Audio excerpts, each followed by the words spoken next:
नमस्कार, मी करण आपलं सगळ्यांचं माझ्या चॅनलवर स्वागत आहे. मागच्या बऱ्याच दिवसांपासून अजित पवार व शरद पवार हे दोघं एकत्र येणार असल्याच्या बातम्या माध्यमांवर झळकत होत्या. तसं या बातम्या NCP दुभागल्यापासून माध्यमं चालवत आहेत. पण यावेळी स्वतः देवेंद्र फडणवीसांचीच इच्छा आहे की काका पुतण्याने एकत्र येऊन भाजपच्या विरोधात मोर्चा उघडावा आणि त्यामागचं कारण आहे पुण्याची महापालिका निवडणूक. सुरुवातीला शरद पवारांची चर्चा काँग्रेस व उद्धव ठाकरेंसोबत सुरू होती. पण ऐन वेळी जसं उद्धव ठाकरे 2019च्या निवडणुकीनंतर भाजपला व देवेंद्र फडणवीसांना दगा देऊन काँग्रेस NCP सोबत निघून गेले होते, अगदी त्याच प्रकारे शरद पवारांनी पुन्हा गेम खेळत फक्त यावेळी फडणवीसांना नाही तर उद्धव ठाकरे व काँग्रेसला दगा दिला आणि त्यांना अंधारात ठेवून अजित पवारांसोबत जाण्याचा निर्णय घेतला. म्हणजे थोडक्यात आपलं ग्राउंड राखण्यासाठी NDAची मदत करण्याचं त्यांनी निश्चित केलं. आणि ही खेळी इतकी गुपित ठेवण्यात आली होती की अजूनही ठाकरे व काँग्रेसच्या नेत्यांना कळत नाहीये की आपल्यासोबत नेमकं झालं काय. महाराष्ट्रात मुंबई महापालिकेनंतर सर्वात महत्त्वाची महापालिका पुणे आणि पिंपरी चिंचवडची आहे.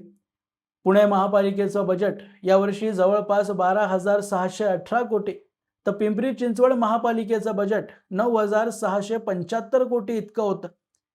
त्यामुळे बजेट, लोकसंख्या आणि त्याहूनही महत्त्वाची गोष्ट ही की मुंबईनंतर सर्वात जास्त विधानसभेच्या जागा सुद्धा 21 पुणे जिल्ह्यात आहेत.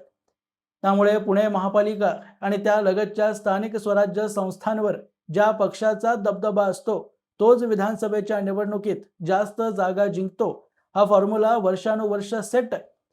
ज्यामुळे महायुतीसाठी 2029च्या विधानसभा निवडणुकीला पाहता पुणे आणि पिंपरी चिंचवडची महापालिका जिंकणं फार महत्त्वाचं.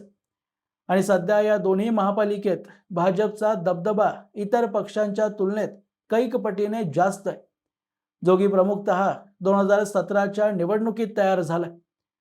2012च्या निवडणुकीत पुणे महापालिकेतल्या एकूण 162 जागांपैकी भाजपने फक्त 26 तर काँग्रेसने 28, NCPने 51, शिवसेनेने 15 व मनसेने 29 जागा जिंकल्या होत्या. पण 2017च्या निवडणुकीत भाजप 36.7% मतं मिळवत थेट 97 जागांवर पोहोचला व दुसऱ्या बाजूला NCP 51 वरून 39, शिवसेना 15 वरून 10, काँग्रेस 28 वरून 9 तर मनसे 29 वरून थेट 2 वर येऊन आदळली गेली. यासोबतच पिंपरी चिंचवड महापालिकेतल्या 128 जागांपैकी 2012च्या निवडणुकीत भाजप 3, शिवसेना व काँग्रेस 14, मनसे 4 तर NCP सर्वात जास्त 83 जागा जिंकली होती. पण हाच निकाल 2017ला पूर्णपणे बदलला व भाजप 3 वरून थेट 78 वर, शिवसेना 14 वरून 19, काँग्रेस 14 वरून 0 तर बहुमतात असलेली NCP 83 वरून थेट 35 वर खाली आली. त्यामुळे भाजपला पुण्यात आपली ताकद कायम ठेवत महापालिकेची निवडणूक पुन्हा एकदा जिंकायची आहे. पण सोबतच देवेंद्र फडणवीसांच्या डोक्यात हा विचार आहे की फक्त जिंकणं हे आपल्यासाठी पुरेसं नाहीये, तर विरोधात कोण बसेल हे ठरवण्याची ताकद सुद्धा आपल्याच हातात असली पाहिजे, जेणेकरून विरोधातला पक्ष असा असावा ज्याच्यासोबत आपल्याला सोप्या पद्धतीने डील करता यावी.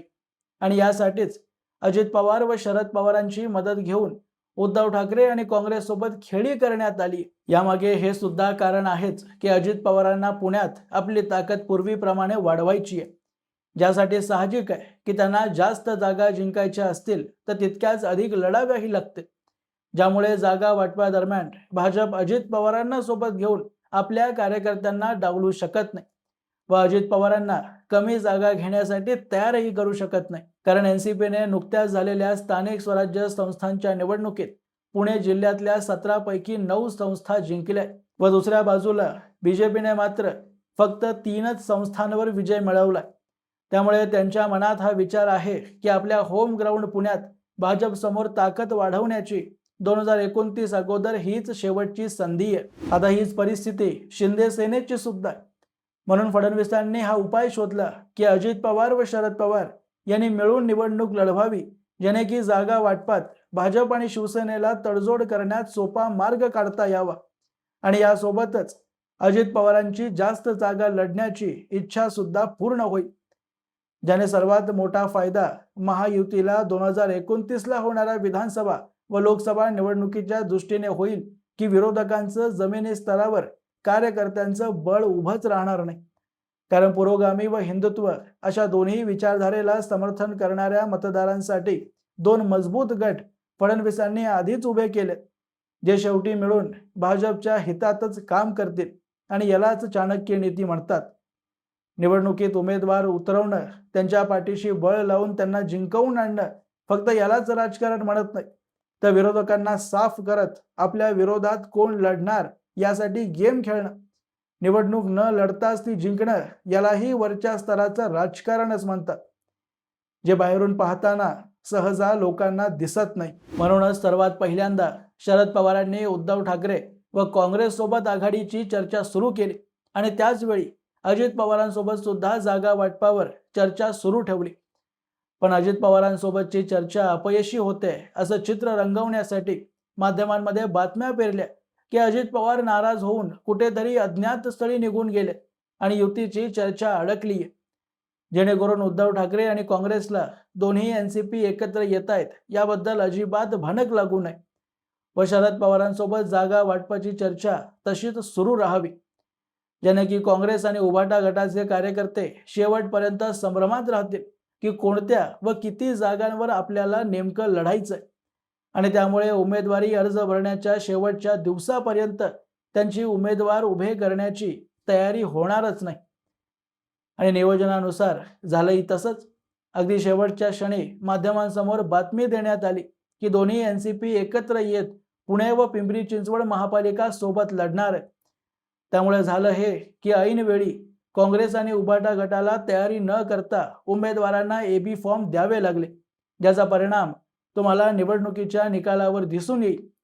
भाजप 2017 प्रमाणेच सर्वात मोठा पक्ष ठरेल यात काही शंका ठेवण्याची गरज नाहीये, पण सोबतच जे विरोधात नगरसेवक निवडून येतील तेही भाजपचेच असतील. असो मित्रांनो, याबद्दलची तुमची मतं तुम्ही मला कमेंट बॉक्समध्ये अवश्य लिहून कळवू शकता आणि अशाच माहितीपूर्ण व्हिडिओज पाहण्यासाठी माझ्या चॅनलला सबस्क्राईब जरूर करा. भेटूया पुढच्या व्हिडिओमध्ये. तोपर्यंत जय हिंद, जय महाराष्ट्र.